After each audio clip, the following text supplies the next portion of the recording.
और चलिए आगे बढ़ते हैं, आप बाजार का हाल क्या है वो जानते हैं। बढ़त के साथ खुला शेयर बाजार। सेंसेक्स में करीब 430 अंकों की बढ़त है, निफ्टी में करीब 110 अंकों की बढ़त है। तो बढ़त के साथ शेयर बाजार खुला है। सेंसेक्स में करीब 430 अंकों की बढ़त, निफ्टी में करीब 110 अंकों की बढ़त। और आकाश जी जुड़ने वाले हैं जल्दी हमारे साथ में, जाने माने अर्थशास्त्री, और वो एकदम सटीक भविष्यवाणी आपको देंगे कि आगे क्या होने वाला है, बाजार का हाल क्या कुछ होगा।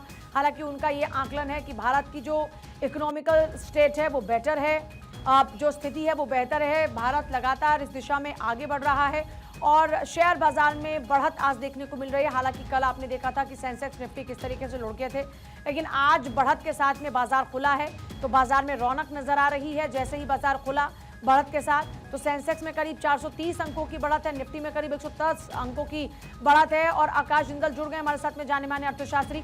आकाश जी, शेयर बाजार आज बढ़त के साथ खुला है, क्या ये मानकर चलें कि ये जो प्रधानमंत्री नरेंद्र मोदी का इजराइल दौरा है और जो लगातार भारत की कूटनीतिक रणनीतिक जो सोच है, ये उसी का नतीजा है कि हम बाजार में बेहतरी देख रहे हैं? हालांकि कल का दिन अच्छा नहीं था बाजार के लिहाज से।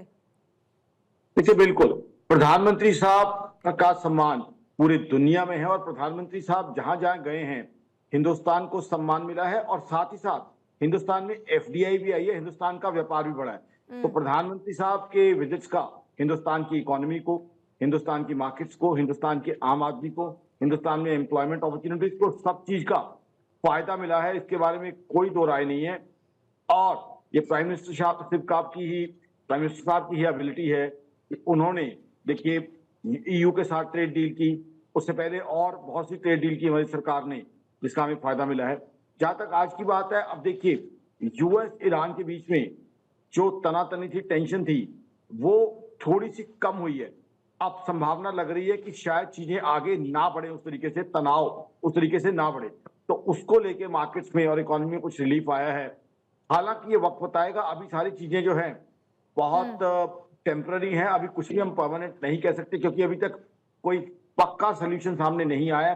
बट संभावनाएं, पॉसिबिलिटी लग रही है कि शायद यूएस ईरान के बीच में कॉन्फ्लिक्ट ना हो। सर बहुत शुक्रिया आपका फिलहाल पूरी जानकारी के लिए।